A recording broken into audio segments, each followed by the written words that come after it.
Mga kwentong kababalaghan ni Mang Crowley. Maraming salamat sa mga nakikinig. Huwag kalimutang mag-subscribe para sa pagsuporta sa channel ko at mag-thumbs up para ipagpatuloy ko ang paggawa ng mga kwentong kababalaghan. Sa isang maliit at tahimik na nayon, may isang puok na itinuturing na misteryoso ng mga taga roon. Isang araw, isang batang nagngangalang Mateo ang napagawi sa gubat na tila'y hindi pamilyar sa kanya. Nang makarating siya sa gitna ng kagubatan, napansin ni Mateo ang mga kakaibang tunog na tila'y naglalaro sa hangin. Biglang dumating ang isang maliit na nilalang na may puting damit at kalbo. "Kamusta, batang tao?" bati ng maliit na nilalang. "Ako si Delphine, isang duwendeng mapagmahal." Nahulog ang panga ni Mateo sa kagulatang makakita ng duwende. "Ano ang iyong ginagawa rito?" tanong ni Mateo. Si Delphine ay ngumiti ng malumanay. "Ako'y nagbabantay sa puok na ito, at narito upang tulungan ang mga nilalang na may mabubuting puso. Gusto mo bang maging kaibigan?" Dahil sa kabaitan ni Delphine, naging magkaibigan sila agad ni Mateo. Ibinahagi ni Delphine ang mga kwento ng kanyang puok, at kung paano sila nagtutulungan upang mapanatili ang kaharian ng kagubatan. Sa bawat paglipas ng araw, nadadama ni Mateo ang kakaibang kapayapaan at saya sa puok na iyon. Naging tagapagtanggol siya ng mga hayop at halaman, katuwang si Delphine at ang iba pang mga duwende. Ngunit sa likod ng kasiyahan, may isang lihim na bumabalot sa kagubatan, isang mabagsik na puwersa na nagbabadya ng panganib. Ano kaya ang hinaharap para kay Mateo at kay Delphine sa kanilang pakikipagsapalaran sa mundong ito ng mga duwende? Sa paglipas ng mga araw, nadama ni Mateo at ni Delphine ang kakaibang tilang nagaganap sa kagubatan. Dumarami ang mga hayop na nagiging malungkot, at parang may naglalaho na liwanag sa lugar. "Mayroon tayong dapat malaman," sabi ni Delphine kay Mateo. "Nararamdaman ko ang isang masamang puwersa na sumusubok sa ating puok." Kasama ang iba pang duwende, nagsimula silang maglakbay patungo sa masalimuot na bahagi ng kagubatan. Sa kanilang paglalakbay, napansin nila ang paglalakbay ng mga patak ng itim na dilim na tila'y sumusunod sa kanilang mga yapak.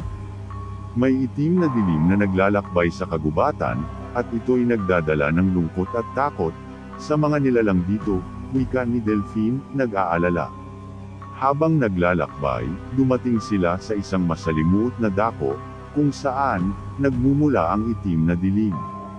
Nakatagpo sila ng isang masalimuot na puwersa na nagtatago sa likod ng mga malalagang kagubatan.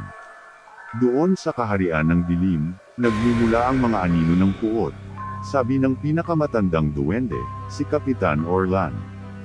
"Kailangan natin itong harapin, upang iligtas ang kagubatan." Sa pangunguna ni Kapitan Orlan, nagtungo ang grupo sa kaharian ng dilim. Dala ang tapang at pagkakaisa, naglaban sila sa mga nilalang ng dilim, na nagtatangkang sirain ang kagubatan. Sa gitna ng laban, nadiskubre ni Mateo, na ang itim na dilim, ay nagmumula sa pusong puno ng kaharian. Isang malupit na laban, ang kailangang gawin, para mapanumbalik ang liwanag sa puok na iyon. Ang mga duwende, kasama si Mateo, ay nagtagumpay sa kanilang misyon. Sa tulong ng magkakaibigang duwendeng mapagmahal, natalo nila ang dilim, at nagdala ng kaganapan at liwanag sa kanilang kagubatan. Matapos ang kanilang matagumpay na pakikipaglaban sa kaharian ng dilim, nagpatuloy ang payapang pamumuhay sa puok ng mga duwende. Ngunit sa kabila ng tagumpay, nararamdaman ni Mateo ang isang kakaibang init sa kanyang puso, isang init na parang nagmumula sa isang lihim na hindi pa niya napagtanto. Isang gabi, habang naglalakad sa ilalim ng kumikislap na bituin, nakatagpo si Mateo ng isang kakaibang dilag. Siya'y may mga malambing na mata, at makulay na kasuotan, tila'y anghel sa kagandahan. "Kumusta, Mateo?" bati ng dilag na may ngiti. "Ako si Natalia, tagapagtanggol ng mga puok. mula sa kaharian ng mga diwata. Napahanga si Mateo sa kanyang kagandahan at kabaitan. Ano ang iyong layunin dito? Tanong ni Mateo. Si Natalia ay ngumiti ng masuyo. Nais ko sanang maging bahagi ng puok na ito at makatulong sa pagpapalaganap ng pag-ibig. Narinig ko ang tagumpay mo laban sa dilim at nais kong maging kaibigan mo. Sa paglipas ng mga araw, mas lumalim ang ugnayan ni Mateo at Natalia. Ngunit, sa bawat sandaling magkasama sila, lalong tumitindi ang init sa puso ni Mateo. Hindi niya alam kung paano haharapin ang bagong damdamin na ito. Si Delphine, na nagiging matalik na kaibigan ni Mateo, ay napansin ang pagbabago sa kanyang kaibigan. Mateo, nararamdaman ko ang pagnanasa mo kay Natalia. Huwag mong itago ang iyong nararamdaman, sapagkat ang pag-ibig ang nagpapalakas sa puok na ito. Sa tulong at payo ni Delphine, inamin ni Mateo ang kanyang nararamdaman kay Natalia. Tila'y isang mahiwagang kapangyarihan ang sumilay sa paligid, nagdala ng kasiyahan at lihim na pag-ibig sa kanilang puok. Nagtagumpay si Mateo sa pag-amin ng kanyang nararamdaman kay Natalia, at sa bawat araw na lumilipas, lumalim pa ang kanilang pagmamahalan. Ang pag-ibig na umusbong sa puso ni Mateo ay nagdala ng bagong enerhiya sa kanilang puok, at tila'y ang buong kagubatan ay nababalot sa masiglang liwanag. Ngunit, sa kabila ng pag-ibig at kasiyahan, may isang bagay na nag-iiwan ng tanong sa isipan ni Mateo. Ano ang lihim na itinatago ni Kapitan Orlan? Bakit tila'y may kakaibang agam-agam sa kanyang mata? Dahil sa kuryosidad, nagdesisyon si Mateo na kausapin si Kapitan Orlan. Sa isang tahimik na lugar, tinanong niya ang matandang duwende ukol sa kanyang nakikita. May isang misteryo sa nakaraan na ako'y matagal nang iniingatan, sabi ni Kapitan Orlan, habang tinitigan ang malalayong tanawin. Noong unang panahon, may isang pangyayari na nagdulot ng pangitain at lungkot sa aming puok. Inilahad ni Kapitan Orlan ang kwento ng trahedya na nagdulot ng pangungulila sa kanyang puso. Isang laban sa mga puwersa ng dilim na nagresulta sa pagkawalan ng kanyang minamahal. Ang kanyang puso ay puno ng pangarap na muling magtagumpay ang puok laban sa anumang pagsubok. Dahil dito, ako'y nagtataglay ng lihim na nagdadala ng lungkot at takot. Ngunit, dahil sa pag-ibig at tapang mo, Mateo, natutunan kong buksan muli ang aking puso sa posibilidad ng pag-asa at kapayapaan, pahayag ni Kapitan Orlan. Nakatulong si Mateo sa pag-aayos ng sugatang puso ni Kapitan Orlan. Sa pagtutulungan ng lahat, nagkaroon ng mas malalim na pag-unawa at pagmamahalan sa kanilang kagubatan. Sa pagdating ng mga bagong umaga, nagdala ang pag-ibig at kapayapaan ng masaganang ani at masiglang buhay sa puok ng mga duwende mapagmahal. Si Mateo, Natalia, Delphine, at Kapitan Orlan ay nagtulungan para sa isang mas makulay at masaya nilang hinaharap. Sa paglipas ng mga buwan, umunlad ang puok ng mga duwendeng mapagmahal, sa ilalim ng gabay ni Mateo, Natalia, Delphine, at Kapitan Orlan. Ngunit isang araw, nagdala ng malupit na hangin, at tila'y nagiba ang atmosfera sa kanilang kagubatan. Napansin ni Mateo ang pagninigos ng hangin at ang pagbabago ng kulay ng langit. May kakaibang puwersa na nararamdaman ko, wika niya kay Natalia at sa ibang duwende. Agad silang nagtipon upang alamin kung ano ang dahilan sa kakaibang pangyayari. Sa pagdaan ng mga oras, na-realize nila na may malupit na puwersa ng dilim na nagbabadya ng panganib sa kanilang puok. Si Kapitan Orlan ay nagbigay babala, ito'y tila'y mas malupit kaysa sa nauna nating laban. Kailangan nating magtulungan upang mapanatili ang kapayapaan sa ating kagubatan. Nagdala ng kakaibang liwanag si Delphine at naglabas ng isang nakatagong pinto mula sa puno ng kahoy.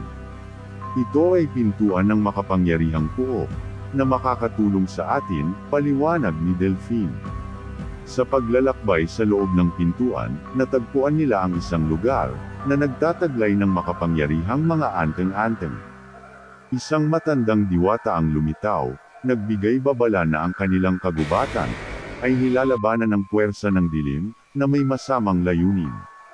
Nang bumalik sila sa kanilang puok, nag-ensayo sila ng mga estratehiya at nagtakda ng mga plano upang harapin ang paparating na panganib. Sa kabila ng takot, nagtaglay ng tapang at pag-asa ang bawat isa. Sa malupit na laban na sumunod, nagtagumpay ang puok ng mga duwendeng mapagmahal.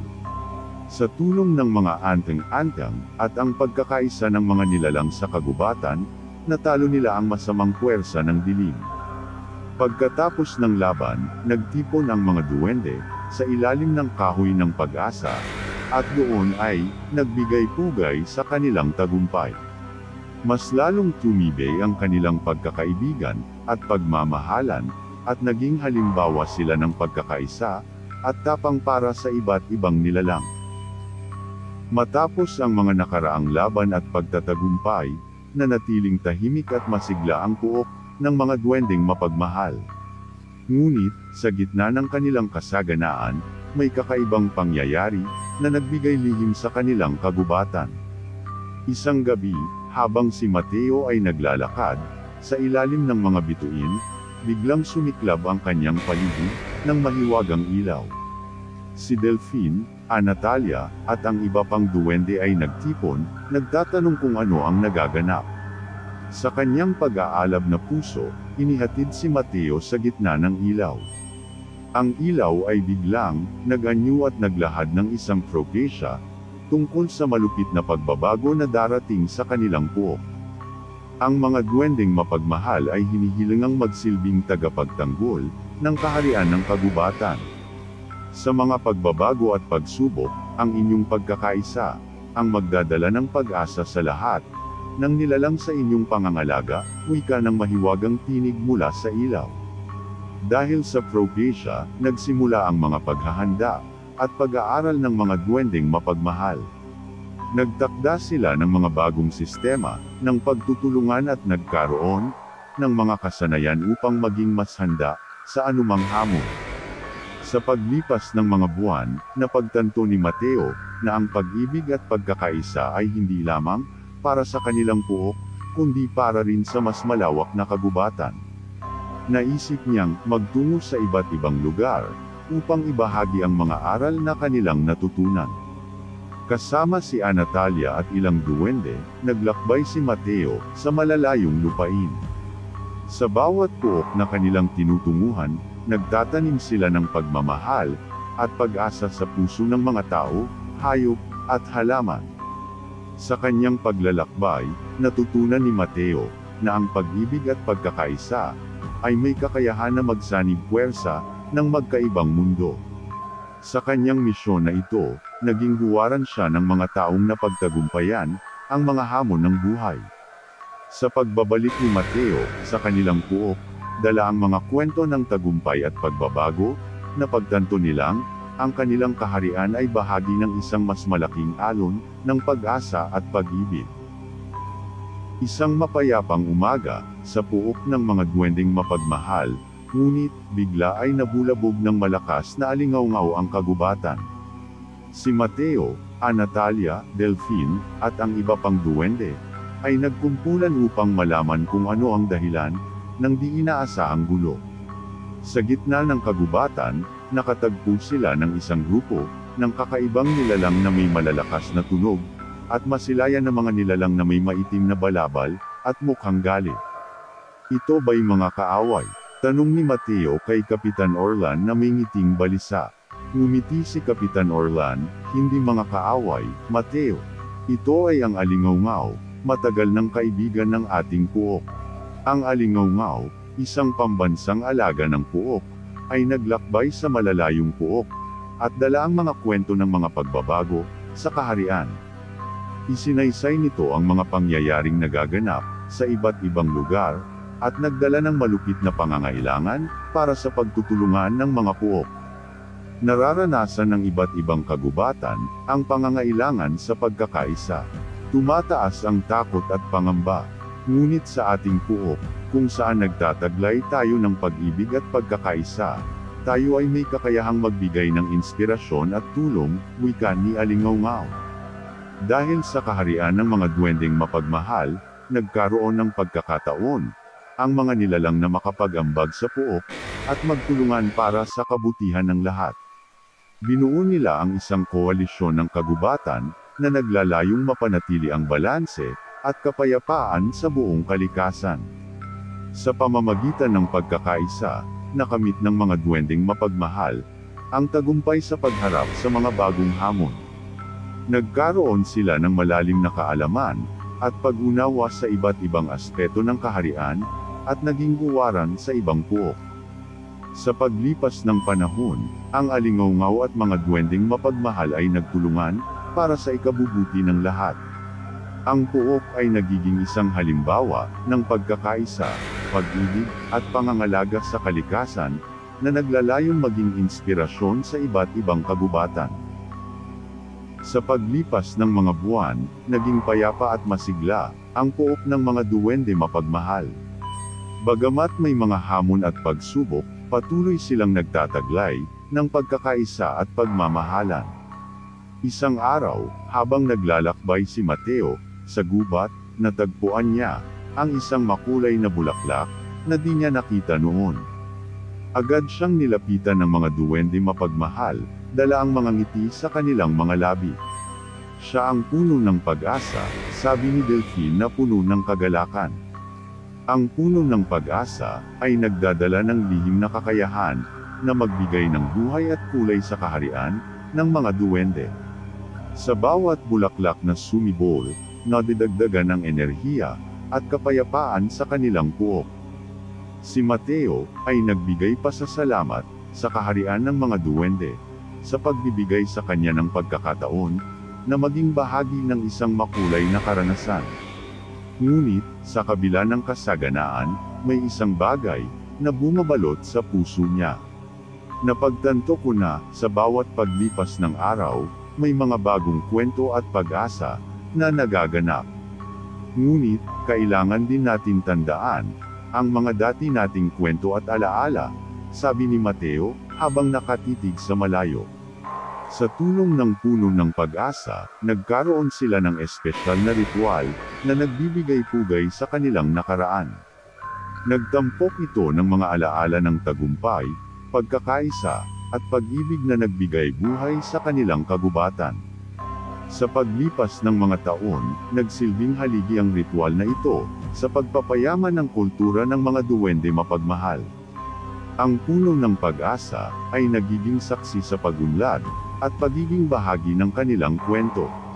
Sa bawat pagtatapos ng ritual, naramdaman ng lahat ang mas malalim na koneksyon sa isa't isa at sa kanilang puok. Ang pagmamahalan at pagkakaisa ay bumabalot sa kanilang kaharian, at ang puno ng pag-asa ay nagiging inspirasyon para sa mas marami pang bagong kwento na mangyayari. Sa kaganapang ito, natutunan ng mga duwende mapagmahal na mahalaga ang pagpapahalaga sa kanilang pinagmulan, habang patuloy na binubuo ang mga bagong kwento at pag-asa para sa hinaharap. Ang puno ng pag-asa ay nagsisilbing simbolo ng kanilang pagtatagumpay at patuloy na paglago bilang isang komunidad ng mga mapagmahal na duwende. Sa kaharian ng mga duwende mapagmahal, dumating ang isang napakagandang araw na nagdala ng bagong pag-asa. Si Mateo, Natalia, Delphine, at iba pang mga duwende ay nagkatipon sa ilalim ng puno ng pag-asa upang magsagawa ng isang espesyal na pagdiriwang. Narito tayo para sa isang mahiwagang paglalakbay, sabi ni Kapitan Orlan, na may ngiti sa kanyang mukha. Isang lihim na pintuan ang biglang bumukas malapit sa puno ng pag-asa, at dala ng masiglang hangin, naglakbay ang grupo papasok sa bagong mundong naghihintay sa kanilang pagsilayan. Sa loob ng pinto, nadatnan nila ang isang kamanghamanghang kagubatan na puno ng malalaking bulaklak, makulay na kaharian, at mga nilalang na may kakaibang ganda. Maligayang pagdating sa puok ng mapagmahal na mga duwende, bati ng isang diwata, na puno ng kabaitan. Naglakad-lakad ang grupo sa kaharian, kung saan, nakatagpo sila ng iba't ibang uri, ng mga nilalang na nagbibigay aliw at saya. Ibinahagi ng mga diwata, ang kanilang mga kasanayan, sa pagmamagic, samantalang ang mga sirena naman, ay naghatid ng mga melodya, na nagpapabukas ng puso. Sa bawat puok, mayroong espesyal na kahulugan, at kagandahan, sabi ni Natalia, na puno ng pagkamangha. Habang naglalakbay, napagtanto ni Mateo, na ang pag-ibig at pagkakaisa, ay nagdudulot ng kaharian, ng mapagmahal na mga duwende, ng kasiyahan at kapayapaan. Nakakita sila ng isang malaking kapihan kung saan, nagtitipon ang lahat ng puok, upang magbigay-pugay sa magandang pagkakaisa. Sa pagtatapos ng kanilang mahiwagang paglalakbay, nagbalik ang grupo, sa kanilang sariling kaharian. Dala ang mga bagong kaalaman at inspirasyon, mula sa ibang puok, ang mga duwende mapagmahal, ay nagkaroon ng mas malalim na pangunawa, sa kahalagahan ng pag-ibig at pagkakaisa. Sa pagsara ng pintuan, naisip ni Mateo, ang pag-ibig ay tila, isang malaking pinto na bumubukas, sa atin ng mga bagong posibilidad at pagkakataon. Ang puno ng pag-asa, ay nagbigay ng palakpak, bilang pagkilala sa kaharian, na kanilang nasalayan. Sa pagtatapos ng araw, ang mga duwende mapagmahal, ay nagkaroon ng mas malalim na pangako, na itutuloy nila ang pagbibigay saya, at pagmamahal hindi lamang sa kanilang sariling puok, kundi sa buong kagubatan. Sa puok ng mga duwende mapagmahal, dumating ang isang espesyal na araw, na puno ng pagbubunyi at tagumpay. Si Mateo, Natalia, Delphine, at ang buong kaharian, ay nagtipon upang ipagdiwang, ang nakaraang mga kaganapan at pag-usbong, ng bagong pag-asa. Narito tayo upang pasalamatan, ang mga karanasang nagbigay buhay at kulay, sa ating kaharian, pahayag ni Kapitan Orlan, na puno ng pagpapahalaga. Sa ilalim ng puno ng pag-asa, nagbalik tanaw ang lahat, sa mga kaganapan ng nakaraan. Mga tagumpay at pagsubok, mga ngiti at luha, na nagbigay kahulugan, sa bawat pagkakataon ng kanilang paglalakbay. Ang bawat sandali ay nagbibigay lihim sa ating kwento. Hindi natin makakalimutan, ang mga pangyayaring nagbigay lakas at inspirasyon, sa ating kaharian, dagdag ni Natalia. Sa gitna ng pagdiriwang, nagbigay galang, ang lahat sa mga lumang kaalaman at karanasan, nagpapahayag ng paglisan sa isa, at pagtanggap sa pagdating ng panibago. Nasa ating mga kamay, ang kinabukasang ating bubuuan. Hindi man natin malilimutan ang mga alaala, ng nakaraan, handa tayong harapin, ang mga bagong hamon, wika ni Mateo, na puno ng determinasyon. Bumukas ang pinto ng pag-asa, isang simbolo ng pagsilang, ng mga bagong kwento, at pag-asa para sa kanilang kaharian. Ang mga duwende mapagmahal, ay nagsimula ng panibagong yugto, ng kanilang paglalakbay, handang humarap, sa anuman ang kanilang daraanan. Nakatutok ang bawat isa, sa mas makulay at masiglang hinaharap, na naghihintay sa kanila. Sa pamamagitan ng pag-ibig, pagkakaisa, at pagpapahalaga, sa bawat nilalang at karanasan, ang puok ng mga duwende mapagmahal, ay patuloy na magsilbing tanglaw sa mundo. Sa pagtatapos ng araw, ang kaharian ay napuno ng musika, tawanan, at pag-awit ng mga kwento. Ang puno ng pag-asa, ay nagbukas ng kanyang mga sanga, nagbigay lihim, sa mas maraming kwento, na maglalarawan ng wagas na pagmamahal at pagkakaisa. Sa huli, nagbigay pugay, ang mga duwende mapagmahal sa isa't isa, sa mga lumang kaibigan, at sa mga bagong kasama. Ang kaharian ay buo ng pag-asa, pag-ibig, at masiglang paglago, handang harapin ang lahat ng pagbabago at hamon na nag-aabang. Sa kaharian ng mga duwende mapagmahal, nagsimula ang isang bagong yugto ng paglalakbay. Si Mateo, Natalia, Delphine, at ang iba pang mga duwende, ay naghanda para sa kanilang pagsilang at bagong pag-asa. Ang puno ng pag-asa, ay nagbibigay ng masusing gabay, sa kanilang mga hakbang, at ang buong kaharian, ay sumiklab ng masiglang liwanag, tila ba nagbibigay pugay, sa pagtatapos ng isa at pagsisimula, ng isa pang kabanata. Handa na tayo, sa mas maraming paglalakbay, mga kasama. Sa bawat hakbang, tayo ay magiging tagapagdala ng pag-asa at pagmamahal, sa mas maraming puok, sabi ni Mateo, na puno ng determinasyon. Sa pagpapatuloy ng kanilang paglalakbay, natagpuan nila, ang kanilang sarili sa mga lugar, na hindi pa nila nararating. Napagtanto nila ang kahalagahan, ng pakikipag-ugnayan sa iba't ibang nilalang, at sa bawat pagkakataon, nagiging mas malalim, ang kanilang pangunawa, sa kaharian ng kalikasan. Sa bawat puok na kanilang nilibot, iniwan nila ang bakas, ng pag-ibig at kagandahan. Sila ay naging mensahero ng pag-asa, nagdadala ng lihim, na kakayahang baguhin ang mga lugar, na kanilang tinutunguhan. Habang naglalakbay, nadatnan nila ang isang espesyal na puok na puno, ng mga malalaking bulaklak at salamin, na nagpapakita ng mga pangyayari sa iba't ibang lugar. Ito ay naging kanilang gabay sa pag-unlad, at pagkakaroon ng pangunawa sa mas malalim, na kahulugan ng kanilang paglalakbay. Ang kaharian ng mga duwende mapagmahal, ay naging sentro ng pag-asa at inspirasyon, para sa mga kagubatan sa paligid. Ang puno ng pag-asa, ay nagsilbing simbolo ng kanilang tapang, at pagmamahalan, at sa bawat paglipas ng araw, lumalago palalo ang kaharian. Sa kabila ng mga pag-asa at tagumpay, dumating ang isang masalimuot na pagsubok, sa puok ng mga duwende mapagmahal. Isang masamang puwersa ang dumating, nais na sakupin ang kanilang kaharian, at gawing bahagi ng kadiliman. Nang malaman ito ng mga duwende, nagtipon ang lahat, upang paghandaan ang nalalapit na laban.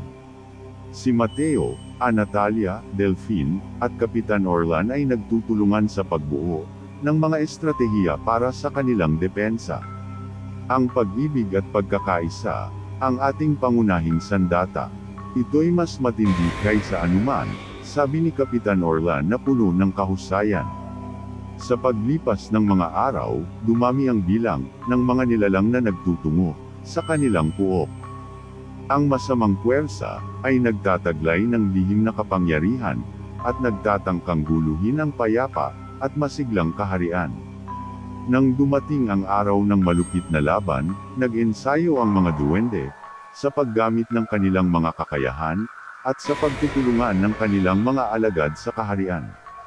Ang puno ng pag-asa, ay nagbigay ng lakas sa bawat isa, at sa ilalim ng makulay na langit, nagsimula ang digmaan. Sa bawat pagtatangkang pagsakop, ng masamang puwersa, mas lalong lumalakas ang pagkakaisa, ng mga duwende.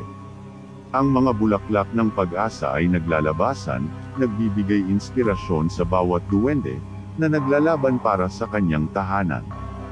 Habang tumatagal ang laban, napagtanto ng masamang puwersa, na hindi kayang talunin ng dilim ang liwanag, ng wagas na pag-ibig. Ang kaharian ng mga duwende mapagmahal, ay lalong naging matatag, at ang pagkakaisa ng bawat nilalang, ay siyang nagtagumpay. Sa pagtatapos ng laban, bumalik ang katahimikan sa puok.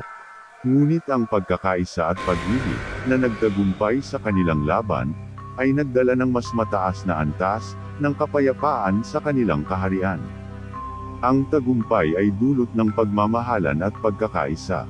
Ang kadiliman ay walang laban, sa liwanag ng pag-asa at pag-ibig, sabi ni Mateo, na puno ng pasasalamat. Sa paglipas ng mga araw, nagsimula ang pag-unlad, muli sa puok ng mga duwende mapagmahal. Ang kaharian ay puno ng pag-asa, masaya at masigla. Sa kanilang tagumpay, naging inspirasyon sila, sa ibang kagubatan na nagtutulungan at nagmamahalan para sa kapayapaan. Matapos ang matagumpay na laban, laban sa masamang puwersa, ang puok ng mga duwende mapagmahal, ay nagsimula ng makabangon, mula sa mga pinsalang naiwan ng digmaan.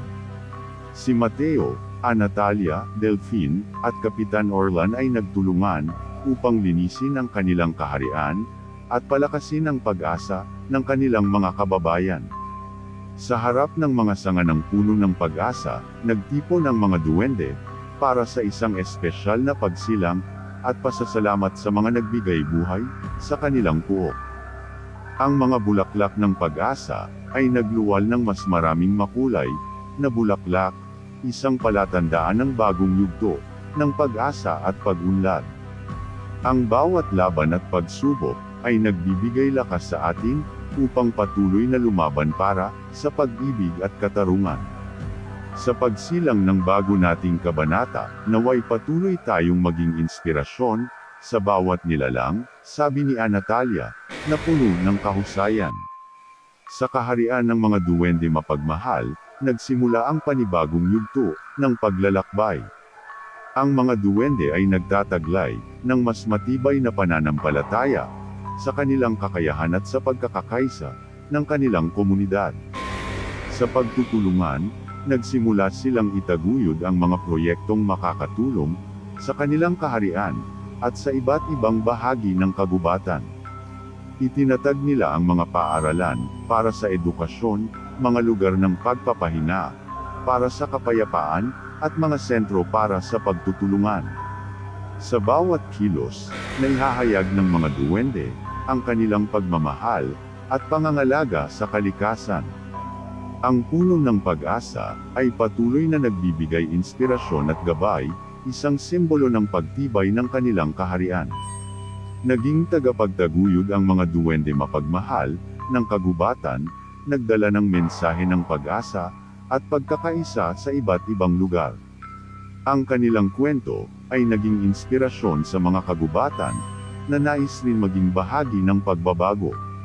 Sa pagtatapos ng kabanatang ito, ang puok ng mga duwende mapagmahal ay laging bukas para sa mga bagong pagkakataon, handa na harapin ang mga pagbabago at hamon na nagaganap sa kagubatan.